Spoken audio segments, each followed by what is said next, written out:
At this time, please welcome our keynote speaker, Dr. Ramon Lizardo, for his congratulatory remarks to the class of 2026.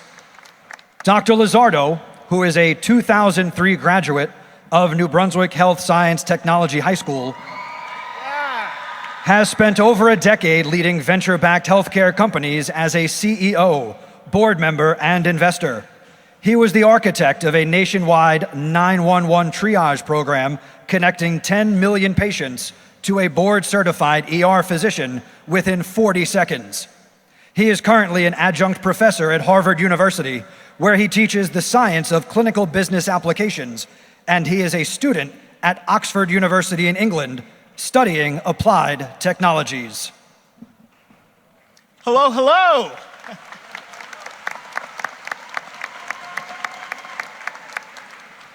Pretty excited to be here, to be honest with you. Look at this place, guys. Class of 2026, you did it. And you're here today. Usually when I'm asked to give a speech at a place like this, it's to a university I don't know or a company I don't know. This time is different. I went to Redshaw for kindergarten. I went to Woodrow Wilson for middle school. And I graduated as part of one of the first classes of New Brunswick Health Sciences Technology High School. The techies are here. So because of that, because we're talking amongst family today, I'm gonna be honest with you guys today. Because you guys deserve honesty more than a speech that sounds good and means nothing. I'm gonna tell you my story, not the polished version, not the LinkedIn version. As family, I'm gonna tell you the real one. You see, I grew up in this community. I walked the same halls as you did. I played at the tennis courts of the old high school. And then, still catching my breath, still sweaty, I would run a mile to my job at Food Town at the end of Livingston Avenue. Right now, it's apparently called Food Universe, but I am sure most of your parents shopped there in the last 30 years, right? Is that correct? Yeah, this is my life. This is my city. These are my streets. This is my community. Now, before most days people started, my parents, who are sitting right there right now, were in a whole other building. They weren't teachers. They weren't administrators. My parents were the janitors. See, they mopped those floors, they cleaned those bathrooms, they picked up the trash that other people left behind. And they did it without complaint, without bitterness. And here's the part that still gets to me. They did it with utmost dignity. See, I did not fully understand that when I was graduating at your age, guys. When I was sitting where you were sitting, quite frankly, I was embarrassed. I didn't want people to see them. I didn't want to be the janitor's kid. So I want to say that out loud here at Rutgers Stadium today, because I know I'm not the only one who's ever felt that way, who's felt like where you come from is something to hide, who's felt like the circumstances of your family sitting here are a ceiling towards your future. Quite frankly, they're not. They are your fuel. My parents came to this country with practically nothing from the Dominican Republic.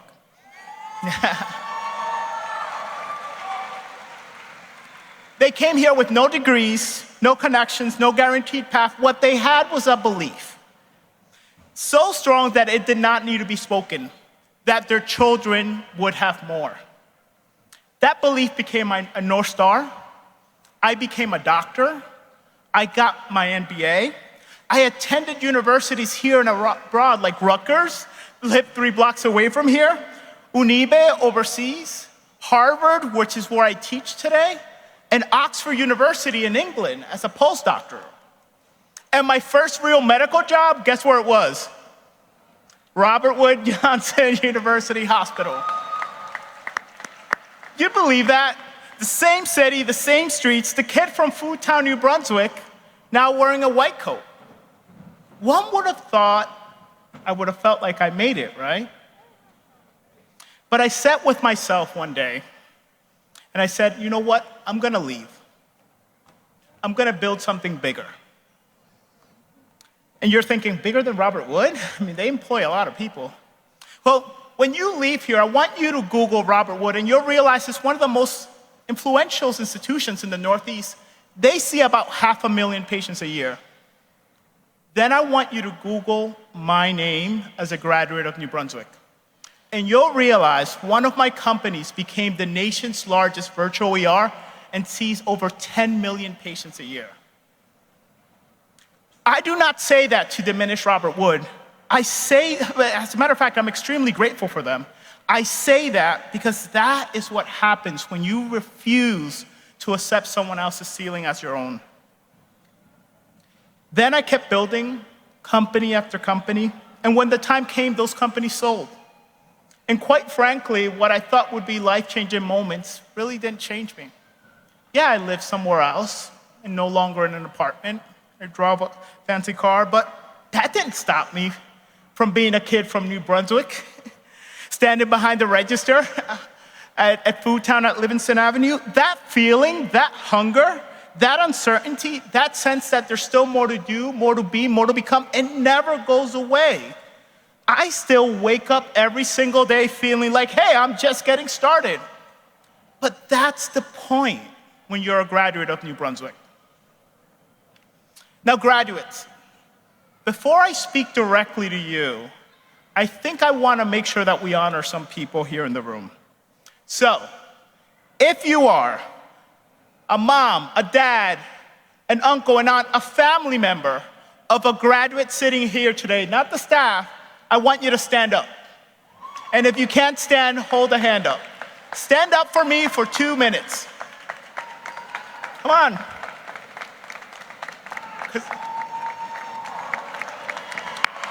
Look at them.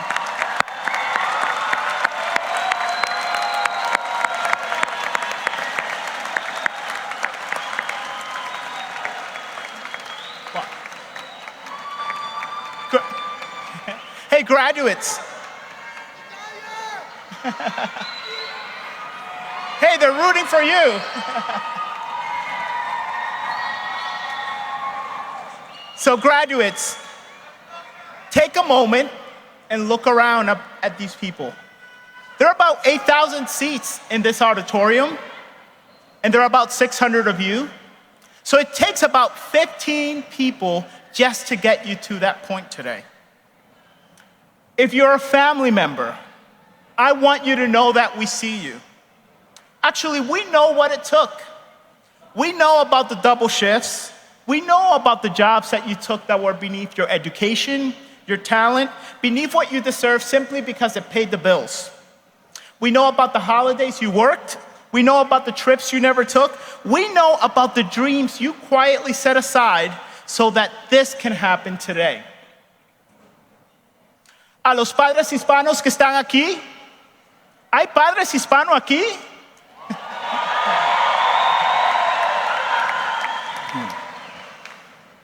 Yo entiendo que muchos de ustedes hasta cruzaron fronteras cargando a estos jóvenes con el sueño de poder estar aquí hoy.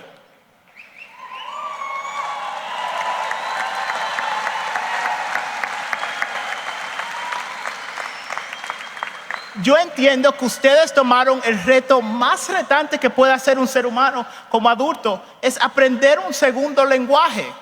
Y lo hicieron sin quejarse, sin dudar, solo enfocado de que este sueño hoy pueda ser hecho realidad.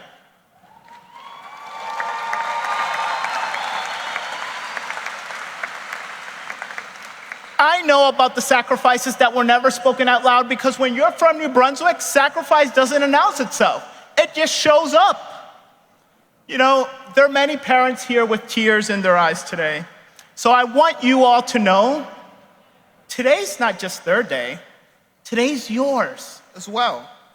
Hoy no es solo el día de ellos, es el día de ustedes también. You guys did something extraordinary, and it deserves to be said out loud in this amazing stadium. Thank you. We see you. None of this happens without you.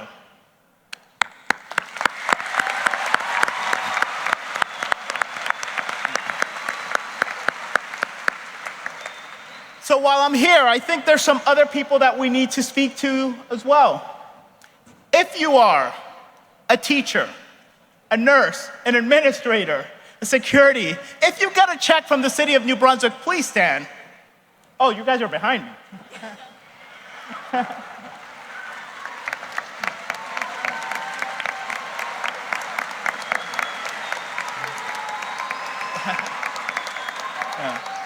If you could stand with me for 2 seconds. Graduates, do know that the people here, 99% of them, you'll never be able to see them again. But here's the thing, we must acknowledge that these people helped raise us. They took us in as 13, 14, 15-year-old knuckleheads, and now they're sending us out to universities, 16, 17, 18-year-old adults. And the truth is, they taught us so much more than what was on the board. As a matter of fact, I heard stories about this community. I heard about Ms. Jenna Anderson giving alarm clocks to the kids because she knew the parents are working double shifts and there's no one to wake them up at home. You see, a lot of these people do not live in our community. Yet, they showed up to our community at 6:50 in the morning, knocking on our doors to make sure that not a single student would disappear. And quite frankly, they were showing up on Remsen Ave, French Street, Saddam Street. And we live here, so we know what that looks like. They showed up so far beyond their call of duty that the only reasonable excuse is that they simply cared. That dedication doesn't make the news, doesn't come with a bonus or a trophy. Most of the time, it doesn't even get a thank you. So let us say it now. To every educator, whoever saw a student that the system was about to give up on, and you stepped in, you just changed the trajectory of a human life. You may never fully know which ones, but they know, and they're gonna carry you with them forever.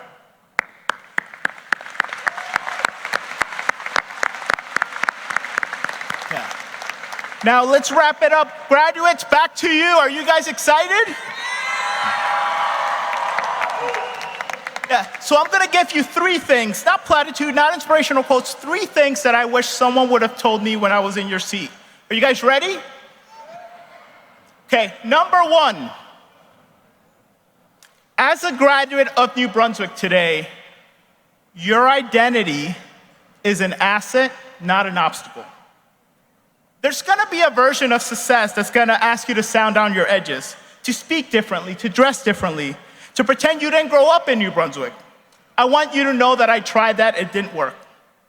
The times where I've been most effective in business and leadership and in medicine were the moments where I brought my whole self to the table.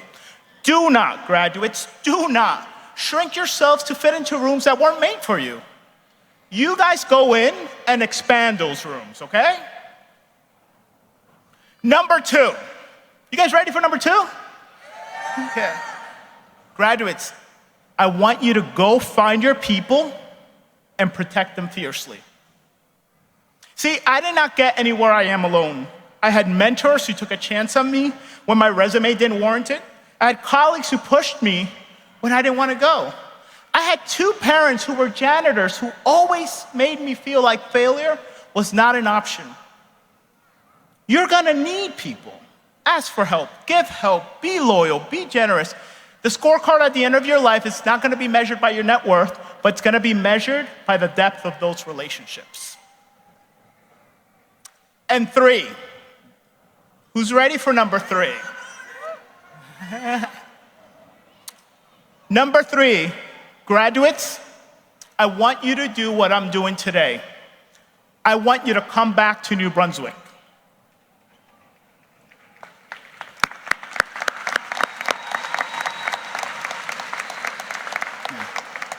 Graduates, come back to New Brunswick. Whatever you build, wherever you go, whatever version of success you find, come back to New Brunswick.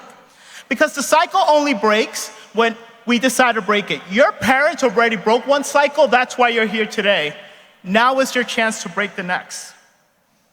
Class of 2026, it's been the honor of my life getting to know you over the last 6 months. I mean, I met future engineers, I met future doctors, I met a barber who's gonna create an empire with a pair of clippers and a bunch of chairs. I met a future soccer player, and don't tell me that's not possible, because I am living proof of that. But class of 2026, I actually have something bigger for you. I met a future congresswoman while I was waiting in line.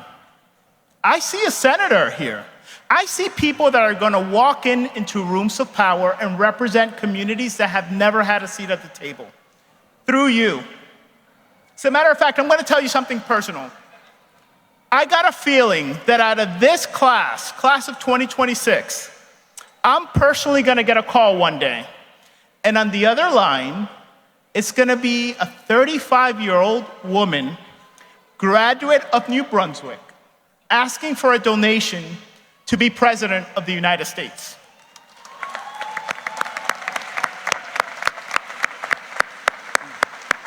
And when that time comes, you better believe I'm picking up on that first ring. So here's my number. No way I'm giving up my But it's not crazy, it's not a dream, it's the logical conclusion of all the sacrifices your parents have made. So I'm gonna leave you with this. You know, in 2003, I remember sitting exactly where you were at. A day like today, full of possibilities, full of nerves, but the future was stretched out before me. And then I blinked. And I woke up this morning, and before I came here, I was sitting in a tiny chair in a tiny classroom, watching my daughter, Valentina, graduate from pre-K. And I sat there and I could not believe it. Because in my mind and in my heart, I'm still that kid from New Brunswick, standing behind the register on Livingston Avenue, trying to figure out what comes next. Life is short, breathtakingly but beautifully short. Do not, graduate, spend it playing small. Do not spend it waiting for permission. Do not spend it being anything other than exactly who you are. Your parents don't want you to be famous, they just want you to be fulfilled. They need you to wake up every single day and mean the life that they gave you. El futuro es suyo. Ahora vayan a buscarlo. The future is yours, graduates. Congrats to the class of 2026.